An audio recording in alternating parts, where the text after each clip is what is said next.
BBC বাংলার সান্ধ্য অধিবেশন প্রবাহতে আপনাদের স্বাগত। আজ আপনাদের সাথে লন্ডন স্টুডিও থেকে আছি মানসী বড়ুয়া। পুরোদমে দখলদার ইসরায়েলি বাহিনী এবং যুক্তরাষ্ট্রকে ভয়ানক শিক্ষা দিচ্ছে ইরান। ইরানের এক একটি হামলায় সবকিছু চূর্ণ বিচূর্ণ হয়ে যাচ্ছে। আমরা মধ্যপ্রাচ্যের বিভিন্ন ঘাঁটিগুলো দেখতে পাচ্ছি যে ইরানের ব্যালিস্টিক মিসাইল হামলায় সবকিছু ধ্বংস হয়ে গেছে। এই প্রক্রিয়ায় আসলে নতুন করে আবারও বড় ধরনের সমস্যার সৃষ্টি হয়েছে। তারা এই প্রক্রিয়া যদি চালিয়ে যায় তাহলে এখান থেকেই তৃতীয় বিশ্বযুদ্ধ শুরু হয়ে যাবে। কোরআনে যেভাবে বর্ণিত রয়েছে, হাদিসে যেভাবে বর্ণিত রয়েছে, শেষ জামানায় যেভাবে যুদ্ধ অতিরিক্ত হারে বেড়ে যাবে, মুসলিমদের সঙ্গে ইহুদিবাদী ইসরায়েল কিংবা যুক্তরাষ্ট্রেরও যুদ্ধ হবে, বারবার মালহামা আসবে ইত্যাদি যেসব হাদিসগুলো শোনা যায় সেগুলোই মনে হচ্ছে বাস্তবে ঘটছে। মধ্যপ্রাচ্যে এতটা তীব্র আকার সংকট শুরু হয়েছে যে পুরো মধ্যপ্রাচ্য জুড়ে আবারও বড় ধরনের ভয়ানক পরিস্থিতি সৃষ্টি হচ্ছে। আর এই মুহূর্তে আমাদের হাতে এসে পৌঁছেছে যুদ্ধের সর্বশেষ গুরুত্বপূর্ণ সবথেকে তাজা আপডেট সংবাদ আপনাদের জানিয়ে দিব। প্রথমেই জানাবো, জুমার দিন ইরানি ক্ষেপণাস্ত্রে কাঁপল তেল আবিব, হাইফা সহ একাধিক স্থানে ব্যাপক বিস্ফোরণ, মুহুর্মুহুর হামলা এবং অসংখ্য মানুষ নিহত। ইরানের ছোড়া ক্ষেপণাস্ত্র আঘাত করেছে ইসরায়েলের তেল আবিব জুড়ে বিভিন্ন জায়গায়। একের পর এক হামলা চালিয়ে যাচ্ছে ইরান এই যুদ্ধ শেষ করবে না। তারা যুদ্ধকে দীর্ঘায়িত করার প্রতিশ্রুতি জানিয়েছে। এরপর জানাবো, ড্রোন দিয়েই অসম যুদ্ধে লড়ছে ইরান। এ সত্যি এক অসম অন্যায় যুদ্ধ যা ইরানের উপর চাপিয়ে দিয়েছে মার্কিন যুক্তরাষ্ট্র ও ইহুদিবাদী ইসরায়েল। বিশ্বের ১ নম্বর সুপার পাওয়ার আমেরিকা এবং তার প্রধান সহচর ইসরায়েলের সর্বাধুনিক সমরাস্ত্রের প্রযুক্তির বিরুদ্ধে ইরান রীতিমতো প্রতিরোধ গড়ে তুলেছে। দামে সস্তা, মানে ভালো, এটি হচ্ছে ইরানের ড্রোন। আর এই ড্রোন দিয়ে সবকিছু ধ্বংস করছে ইরানের ইসলামী বিপ্লবী গার্ড বাহিনী। এদিকে যেভাবে কয়েক মাস হরমুজ প্রণালী অচল করে রাখতে পারে ইরান, কৌশলগতভাবে অত্যন্ত গুরুত্বপূর্ণ হরমুজ প্রণালী ড্রোন হামলা চালিয়ে কয়েক মাস ধরে অচল করে রাখার সক্ষমতা ইরানের রয়েছে বলে এমনটাই জানা গেছে। সামরিক বিশ্লেষক ও গোয়েন্দারা এই বিষয়গুলো খুবই গুরুত্ব সহকারে দেখছে। তারা জানিয়েছে যে এই হরমুজ প্রণালী এখন বন্ধ করে রেখেছে ইরান। এতে মধ্যপ্রাচ্যের তেল রপ্তানি করতে পারছে না। এর ফলে মধ্যপ্রাচ্যে ভয়ানক সংকট সৃষ্টি হয়েছে। শেখেরা তারা বিভিন্ন দেশ থেকে খাদ্যদ্রব্য আমদানি করতে পারছে না। একরকম না খেয়ে মরার মতো অবস্থা হবে তাদের। জানাবো, ইরান যুদ্ধে প্রথম ১০০ ঘণ্টায় যুক্তরাষ্ট্রের ব্যয় $৩৭০ কোটি। গত শনিবার থেকে ইরানে যৌথভাবে হামলা শুরু করেছে যুক্তরাষ্ট্র ও ইসরায়েল। ওয়াশিংটন ডিসি ভিত্তিক think tank centre for strategic and international studies জানিয়েছে যে ইরানের বিরুদ্ধে মার্কিন যুদ্ধের প্রথম ১০০ ঘণ্টায় ব্যয় হয়েছে $৩.৭ বিলিয়ন আর দৈনিক খরচ $৮৯১.৪ মিলিয়ন, প্রায় $১ বিলিয়নই ধরা যায়। এবং সর্বশেষ জানাবো, আরও এক দেশে সরকার পরিবর্তনের হুমকি ডোনাল্ড ট্রাম্পের। আবারও কিউবায় সরকার পরিবর্তনের হুমকি দিয়েছেন মার্কিন প্রেসিডেন্ট ডোনাল্ড ট্রাম্প। স্থানীয় সময় আজ হোয়াইট হাউসে সাংবাদিকদের সঙ্গে কথা বলার সময় তিনি এসব কথা জানান। ইরানের বিরুদ্ধে তার প্রশাসন চলমান যুদ্ধ শেষ হওয়ার পর কিউবায় মার্কিন পদক্ষেপ শুরু হতে পারে বলে কিউবা ইস্যুতে চমৎকার কাজ করার জন্য পররাষ্ট্রমন্ত্রী মার্ক রুবিওকে ধন্যবাদ জানিয়েছেন তিনি। ট্রাম্প জানিয়েছেন যে আমাদের এই হামলা থামবে না, আমরা আরও নতুন করে কিউবায় সরকার পরিবর্তন করতে চাই। প্রিয় দর্শক, এতক্ষণ শুনছিলেন সংবাদ শিরোনাম, এবারে বিস্তারিত। তবে তার আগে বন্ধুরা অনুরোধ থাকবে এই সংবাদটিতে একটি লাইক দিন।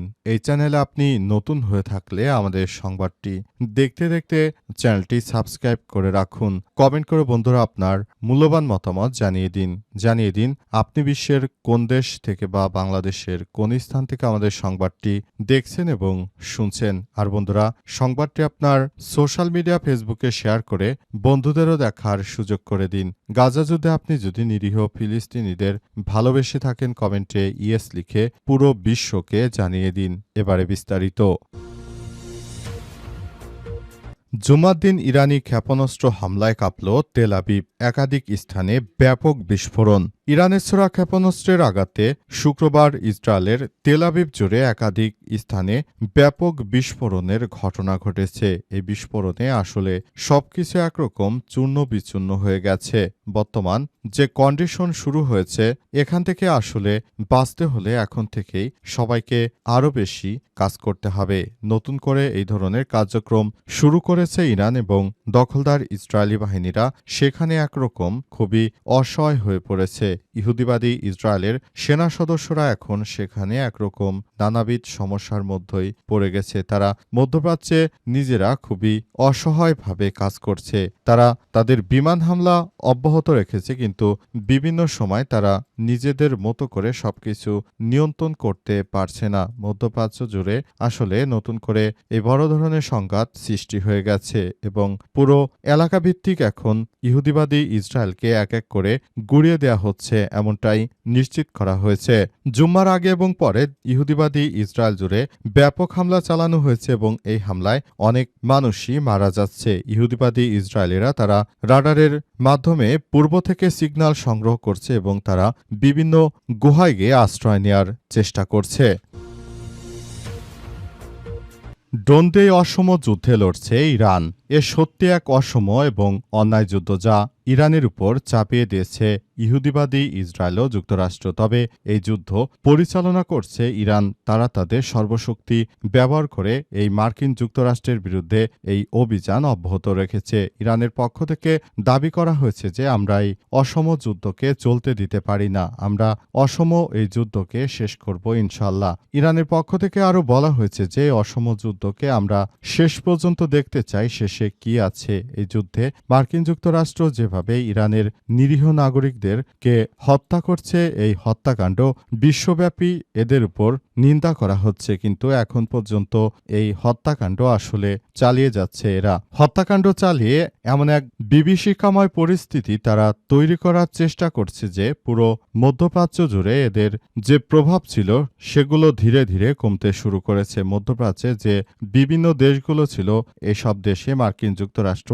এতটাই ধুলাই খেয়েছে যে তারা মধ্যপ্রাচ্যে দাঁড়াতে পারেনি। তারা শুধুমাত্র ইরানের উপর হামলা চালাচ্ছে, বিমান হামলা, অর্থাৎ মার্কিন যুক্তরাষ্ট্রের অত্যাধুনিক B-2 স্পিরিট বোম্বার বিমান দিয়ে মূলত ইরানের উপর হামলা চালানো হচ্ছে, যাতে করে ইরানের প্রতিরক্ষা ব্যবস্থা সবকিছু ধ্বংস হয়ে যায়। যদিও মার্কিন যুক্তরাষ্ট্রের পক্ষ থেকে দাবি করা হয়েছে যে ইরানে ব্যাপক পরিমাণ হামলা চালানো হয়েছে এবং ইরানের যে প্রতিরক্ষা সক্ষমতা, অর্থাৎ যে বিমান প্রতিরক্ষা ছিল, সেগুলো সব ধ্বংস হয়ে গেছে। তবে প্রকৃতপক্ষে কি হয়েছে এখন পর্যন্ত জানা যায়নি। কারণ হিসেবে বলা হচ্ছে যে দখলদার ইসরায়েলি বাহিনী এবং মার্কিন যুক্তরাষ্ট্র তারা প্রতিনিয়ত মিথ্যাচার করছে। তারা অনেক সময় বলছে যে এই যুদ্ধ নাকি 2-1 দিনের মধ্যে শেষ হয়ে যাবে, কিন্তু এখন আবার তারাই একমুখে বলছে যে এই যুদ্ধ নাকি আজীবন পর্যন্ত চালিয়ে যেতে হতে পারে, এমনটাই নির্দেশনা দিয়েছেন ডোনাল্ড ট্রাম্প। তিনি তার আগের সেই বক্তব্য থেকে ফিরে এসেছেন। যেভাবে কয়েক মাস হরমুজ প্রণালী অচল করে রাখতে পারে ইরান। কৌশলগতভাবে অত্যন্ত তাৎপর্যপূর্ণ হরমুজ প্রণালী। এখান দিয়ে বিশ্বের জ্বালানির প্রায় 20% প্রতিনিয়ত যা আসা করে। এই জ্বালানি বাংলাদেশের জন্য যেমন গুরুত্বপূর্ণ, তেমনি যারা জ্বালানি রপ্তানি করে তাদের জন্য অত্যন্ত গুরুত্বপূর্ণ একটি নৌরুট। কিন্তু এখান দিয়ে বর্তমান যুদ্ধ পরিচালিত হওয়ার কারণে ওই জায়গাগুলো দিয়ে মূলত যেতে পারছে না বিমানগুলো এবং এই সমস্যাগুলোর মধ্য দিয়ে আসলে বড় ধরনের সমস্যার সৃষ্টি হচ্ছে।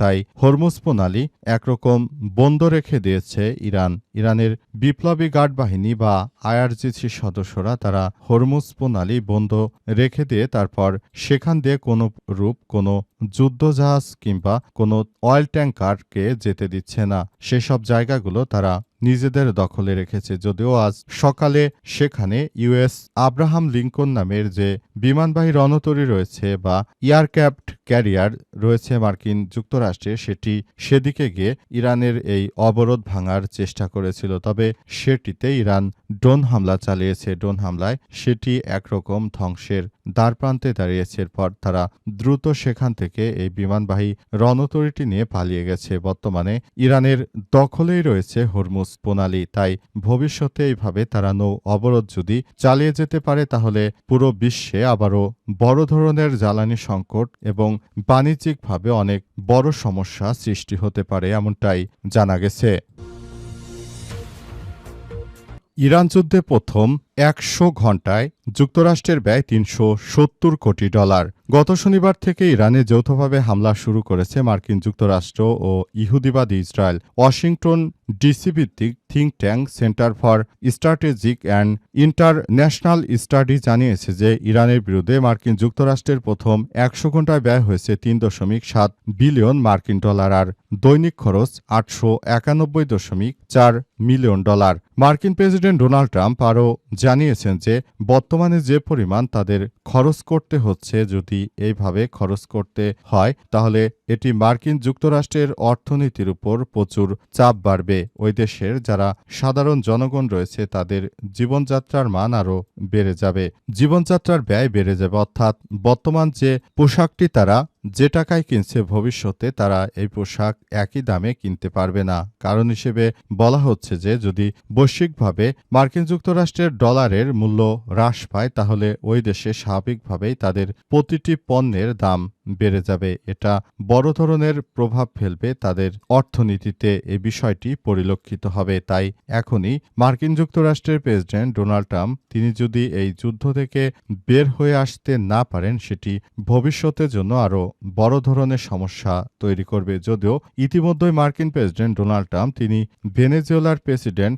মাদুরোকে আটক করার মধ্য দিয়ে বিপুল পরিমাণ জ্বালানি তেল তিনি আমদানি করতে শুরু করেছেন ভেনেজুয়েলা থেকে। তারপরও তিনি ভবিষ্যতে যে বড় ধরনের সমস্যা তৈরি করবেন সেটি জনগণ এখন ইতিমধ্যেই টের পেতে শুরু করেছে। কারণ তাদের অর্থনীতি থেকে এই পরিমাণ মার্কিন ডলার যদি খরচ হতে থাকে তাহলে ভবিষ্যতে যুক্তরাষ্ট্র বড় ধরনের সমস্যায় পড়তে পারে।